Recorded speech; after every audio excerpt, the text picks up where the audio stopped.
Hey guys, welcome back to my YouTube channel Rajni Brajwasi blog. कैसे हो guys? उम्मीद करती हूँ आप सब लोग अच्छे होंगे।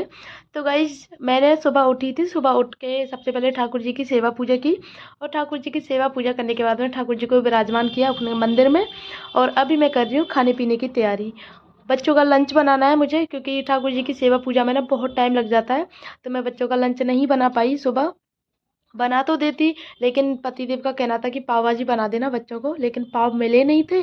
तो उस चक्कर में बच्चों की पाव भाजी और उनका स्कूल का टिफ़िन वो भी रह गया। तो पतिदेव बोल रहे थे मैं बाद में जाऊँगा तो दे आऊँगा। तो अभी मैं गाजर आलू की सब्ज़ी बना रही हूँ बच्चों के लिए। तो यहाँ पे मैंने बच्चों के लिए क्या, सब लोगों के लिए ही बना रही हूँ लंच। नाश्ता लंच दोनों ही हो जाएगा। और मेरी बेटी तो बोल के गई है कि मम्मा शाम को ज़रूर बनाना पाव भाजी। आपने शाम को बोला था तो गट्टे की सब्ज़ी बना दी, अब सुबह की बोला था तो आप बना नहीं रही हो, पाव मिले नहीं है, लेकिन शाम को ज़रूर बना देना। तो पूरी पूरी कोशिश रहेगी बच्चों के लिए शाम को पाव भाजी बनाऊँ। और अभी मम्मी पापा आने वाले हैं थोड़ी देर में, 10 बजे तक का बोला है, 10 बजे तक आ जाएंगे। तो जल्दी जल्दी से मुझे काम भी ख़त्म करना है, फिर राधे भी आएगी, क्योंकि कल उसने छुट्टी कर ली थी तो मुझे पूरा काम करना पड़ा था। और मैं बहुत ज़्यादा लेट हो गई थी काम को लेके, और कल मेरी तबीयत भी ठीक नहीं थी, क्योंकि मुझे कफ़ एंड कोल्ड हो गया था। तो रात को अर्जेंट गए थे, ये दवाइयाँ लेके आए मेडिकल से, तब मुझे थोड़ा सा रिलैक्स फील हुआ। एक तरफ गाइस सब्ज़ी को छौंक लगा देती हूँ, सब्ज़ी बनती रहेगी आराम से। इसमें मैंने मटर भी ऐड किए हैं। और दूसरी तरफ मैंने दाल भिगो दी है, मुझे दाल को भी चढ़ाना है अभी कुकर में, क्योंकि हो सकता है पापा आते ही खाना खाएं, क्योंकि सुबह 6 बजे चले थे। तो पापा को डायबिटीज़ है, तो पापा को हो सकता है भूख लगे। तो खाना मुझे तैयार करना है 10:30 तक, 10 साढ़े 10 तक जब भी वो आएंगे, तब तक मुझे खाना तैयार करके रखना है। तब तक दूसरी तरफ मैं आटा लगा लेती हूँ जब तक सब्ज़ी बन रही है। फिर बच्चों का लंच पैक करूँगी। सबसे पहला काम तो ठाकुर जी का भोग लगा के बच्चों का लंच पैक करने का है, क्योंकि अगर बच्चों का टाइम निकल जाएगा ना तो फिर वो भूखे रह जाएंगे। और बिना नहाए मैं बनाती नहीं हूँ, चाहे कितनी भी लेट हो जाऊँ, मैं बिना नहाए कभी नहीं बनाती। और ना ही सुबह मैं कुछ प्याज वगैरह का यूज करती हूँ। प्याज तो यूज होती ही नहीं है, लेकिन कभी कभी जैसे शाम को महीने 2 महीने 3 महीने में कभी मन कर जाए तो हम शाम को बना लेते हैं। बाकी फिर पूरी साफ सफाई होती है प्रॉपर तरीके से, क्योंकि मम्मी को स्मेल आती है और हमारे घर ठाकुर जी भी हैं। तो प्याज का अवॉइड ही करते हैं, लेकिन कभी कभी होता है तो बना लेती हूँ। जैसे कि मैंने कल बनाई थी गट्टे की सब्जी। तो ये है गाइस।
तो गाइस अभी करती हूँ मैं साफ़ सफाई स्टार्ट। यहाँ पे मम्मी का रूम है ये, और 2-3 दिन से आप लोगों को पता होगा इसी रूम से मेरा ब्लॉग स्टार्ट होता है 2-3 दिन से।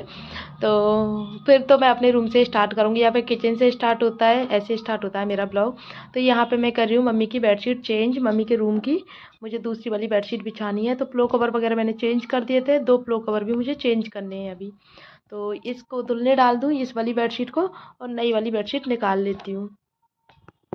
और गाइज मम्मी के बेड पे ना बेडशीट बिछाने में थोड़ी सी परेशानी आती है, क्योंकि मम्मी का बेड जो है वो कोने में लगा हुआ है, यानी कि दीवार से बिल्कुल सटा हुआ है एकदम। तो दूसरी तरफ से जिस तरफ पर्दे हैं ना उस तरफ लगाने में थोड़ी दिक्कत आती है। तो ये जो बेड का ये गद्दा है ना, एक ही गद्दा है, पूरी सीट है एक। तो इसको मैं थोड़ा सा आगे कर लेती हूँ और तब जाके उस पर वहाँ मैं बेडशीट बिछा लेती हूँ। इस बेडशीट की एक खासियत ये होती है, बेडशीट नहीं सॉरी इस गद्दे की, कि आप अगर जैसे कॉटन बेडशीट बिछा रहे हो ना तो पूरा दिन एज इट इज़ बनी रहती है। इस बेडशीट की, इस गद्दे की खासियत ये है। और सिंगल ही है तो मतलब बहुत अच्छा लगता है सिंगल, अगर ये बेडशीट सिंगल गद्दे पे आप बिछाओ तो इसको। तो इसको पर्दे को मैं अभी हटा दूँ क्योंकि 2 दिन मम्मी पापा नहीं थे तो मैंने लगा दिए थे, लेकिन अभी मम्मी आ गई हैं तो मैं पर्दे लगा देती हूँ, हटा देती हूँ, एक तरफ कर देती हूँ। एंड उसके बाद में मुझे लगानी है झाड़ू, क्योंकि झाड़ू तो मैं खुद से ही लगाती हूँ। फिर राधे आती है वो दोबारा कर लेती है झाड़ू पोंछा, तब तक एक बार बासी झाड़ू जो बोलते हैं ना वो तो मैं खुद से ही लगाती हूँ। मम्मी होती है तो मम्मी लगा लेती है अपने रूम की, और जब मम्मी नहीं है तो यहाँ पे मैं कर रही हूँ, तो इसी वजह से मुझे थोड़ी सी देरी हो जाती है। एक ही मंजिल का काम होना तो हो जाता है, लेकिन मुझे अभी यहाँ का करना है, यहाँ का छोड़ के फिर ऊपर वाले रूम का देख के आना है, फिर उससे ऊपर वाले का देखना है। तो ये दिक्कत है, मतलब एक ही जगह पर होना तो परेशानी नहीं होती है, मेन बात ये है गाइस।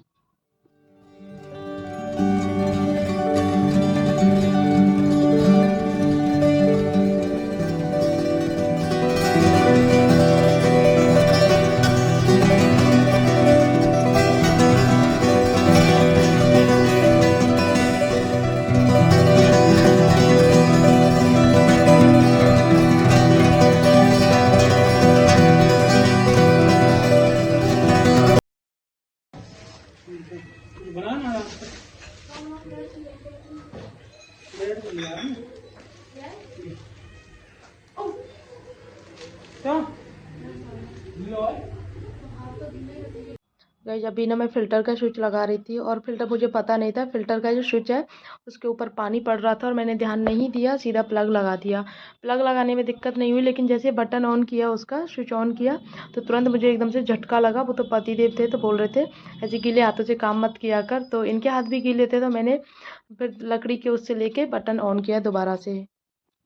करंट आ जाता है, ऐसे छोटे छोटे हाथ से हो जाते हैं, पता भी नहीं चलता है। कई बार हम इनको ना इग्नोर कर देते हैं, लेकिन ये एक बड़ा सबक होता है कि आप गीले हाथों से, नंगे पैर, मेरे पैरों में चप्पल भी नहीं थी और हाथ भी गीले थे, और फिल्टर के अंदर उसमें स्विच में भी पानी था।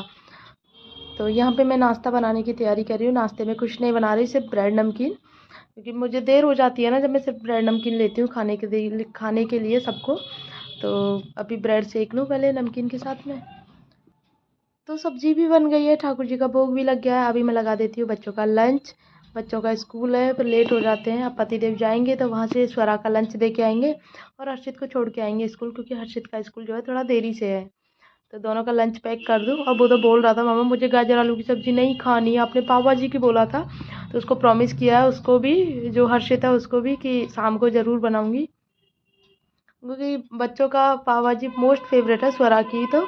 और साथ में हर्षित भी खा लेता है, उसको अभी टेस्ट का इतना पता नहीं है, लेकिन जब उसको पता है ना कोई चीज़ स्वरा को अच्छी लगती है तो कोई चीज़ अच्छी ही होगी तो वो भी डिमांड करने लग जाता है। लंच पैक करके ना मुझे पतिदेव के हाथ में देना है लंचों को, वरना भूल जाते हैं और फिर दुकान पे चले जाएंगे। तब भी मुझे एक बार याद दिलाना है कि बच्चों का लंच गया कि नहीं गया। और आज का अभी एडिट मैं बाद में कर रही हूँ, तो स्वरा का लंच भूल गए थे, अपनी दुकान पे रख लिया। फिर मैंने 1 घंटे बाद फ़ोन किया तो बोल रहे थे भूल गया, अभी जा रहा हूँ। लेकिन वो तो गनीमत है कि जब तक उसका लंच नहीं हुआ था, वरना भूखी रह जाती आज वो।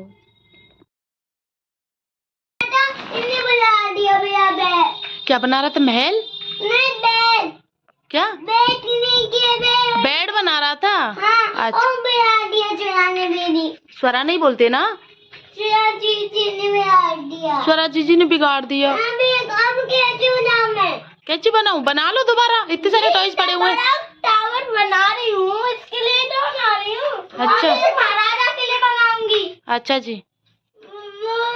हाँ हाँ, आज मैंने तुम्हें सुलाया नहीं तो ऐसे उदम करोगे? हाँ, मैं ऐसे बैड बना था, एक दो तीन ब्लू ले लिए, बहुत सारे। सर ब्लू दे दे, इसके लिए ब्लू मांग रहा है ये, है ना? ब्लू मैंने छोड़ दिया, मैं नहीं निकाली। गाइस मेरे नेल्स देखो, मैंने ना, मुझे दोबारा से आदत लग गई है ऐसे मुंह से काटने की, और ये बहुत गंदी आदत है, मुझे पता है। तो मैंने अपने सारे नेल्स इतने बड़े हुए थे, मैंने सारे नेल्स अपने ऐसे कर लिए हैं। देखो ये बचा है, इसको भी मुझे नेल कटर से कट करना है, क्योंकि ये ऊबड़ खाबड़ सा लग रहा है, वरना फिर एकदम से ऐसे मुंह जाएगा, फिर दिक्कत हो जाएगी। कल मैं पतिदेव के सामने ऐसे ऐसे कर रही थी तो बोल रहे थे अच्छा नहीं लगता, मतलब ये मत किया कर। लेकिन आदत हो जाती है कभी कभी नाखून चबाने की, तो उनका नेल कटर से काटूंगी। और अभी आर्टिफिशियल नेल्स रखे हुए हैं मेरे पास में, लेकिन घर में नहीं लगा सकते क्योंकि काम होता है, काम के चक्कर में नहीं लगाते। बाकी अब शादियाँ आने वाली हैं, शादी फंक्शन आने वाले हैं, तो उनके लिए ग्लू तो मेरे पास में रखी हुई थी, लेकिन बच्चों ने सुखा दी यूज कर करके। या मेरी कुछ भी चीज़ नहीं छोड़ते, लाइक क्लिप हो गई, रबड़ हो गए, नेल पेंट हो गए, नेल पेंट रिमूवर हो गए, कुछ भी नहीं छोड़ते हैं। और मोस्टली स्वरा, क्योंकि हाथों में तो वो नेल पेंट लगा नहीं सकती है क्योंकि स्कूल में मना है उसके में। पैरों में सॉक्स पहन के जाती है, शूज पहन के जाती है, तो पैरों में लगा जाती है। एक दिन उसको लगा देती है, फिर छुड़ा देती है, फिर रिमूव कर देती है, फिर लगा लेती है, ऐसे चलता रहता है उसका। तो आज तो मैं सच में थक गई, बहुत ज़्यादा थक गई। मम्मी नहीं थी ना, तो 2 दिन बस ऊपर नीचे ऐसे चल चल के थक गई। आज थोड़ा सा रिलैक्स है। दिन में हर्षित को सुलाया नहीं मैंने, कि अभी सुलाऊंगी। फिर इतने देखो पापा ने खाना नहीं खाया था, 3 बजे खाना खाया पापा ने, तो फिर 3:15 बजे मैंने खाया, क्योंकि मुझे जब से भूख नहीं थी मैंने सोचा जब पापा खाएंगे तभी मैं खा लूँगी। तो अभी मैंने खाया है खाना। तो कितना टाइम हो गया है, 3:30, 3:30 हो गए। तो अब तो कोई टाइम भी नहीं है सोने का। बाकी शाम को सोच रही हूँ दर्शन जाने की। अरे यार आज तो सैटरडे है। अच्छा एक चीज़ बताऊँ आप लोगों को, जब से कुंभ का वो हुआ ना, पहले इतनी हमारे यहाँ पे बिल्कुल भीड़ नहीं थी, इतनी शांति हो गई थी। परिक्रमा में बिल्कुल था ही नहीं कुछ भी, ये लगा लो आप। जबकि अब जब से वो वहाँ पे भगदड़ हुई है ना कुंभ में, हालात खराब हो गए हैं, तब अब परिक्रमा चालू हो गई है। आज तो खूब भीड़ चल रही है परिक्रमा की, अच्छी खासी, क्योंकि सैटरडे संडे है तो इस वजह से अच्छी खासी भीड़ चल रही है। और कल की बसंत पंचमी भी है, तो खूब भीड़ है, वरना भीड़ नहीं थी बिल्कुल भी। अभी देखना ये है, हर्षित को लेके जाऊंगी, क्या करना है ये है गाइस। तो ब्लॉग को ना यहीं पर एंड कर दूं। छोटा सा ब्लॉग बनाया, लेकिन कोई नहीं, आगे से नेक्स्ट जो भी ब्लॉग होगा ना वो अच्छा बनाने की कोशिश करूंगी गाइस। देखो मेरे पास में कंटेंट की कमी होती है, मैं कहीं बाहर नहीं जाती, मैं सिर्फ घर में रहती हूँ अपना। और ये है, मतलब सिर्फ अपना ही दिखा सकती हूँ, जो अपना मैं जो काम करती हूँ डेली रूटीन, वही मैं आप लोगों के साथ में शेयर करने वाली हूँ, करती हूँ। तो प्लीज़ आप लोग सपोर्ट करोगे तो मुझे अच्छे अच्छे कंटेंट मिलेंगे। तो ट्राई भी करूँगी, क्योंकि जब आपके पास में कुछ होता है ना कि हाँ मेरे व्यूज अच्छे आ रहे हैं, मेरे वीडियो अच्छा चल रहा है, तो आप बाहर भी घूमने जाते हो, तो बाहर के फिर वो आउटिंग के हो जाते हैं ना, वो ब्लॉग और भी अच्छे लगते हैं, बनाने में भी मज़ा आता है और देखने में भी मज़ा आता है। तो ये है, लेकिन अभी रिसेंटली शादियाँ आने वाली हैं 2-4 दिन के बाद में, फिर आपको अच्छे अच्छे ब्लॉग देखने को मिलेंगे गाइस। तो ब्लॉग को यहीं पर एंड कर दूँ।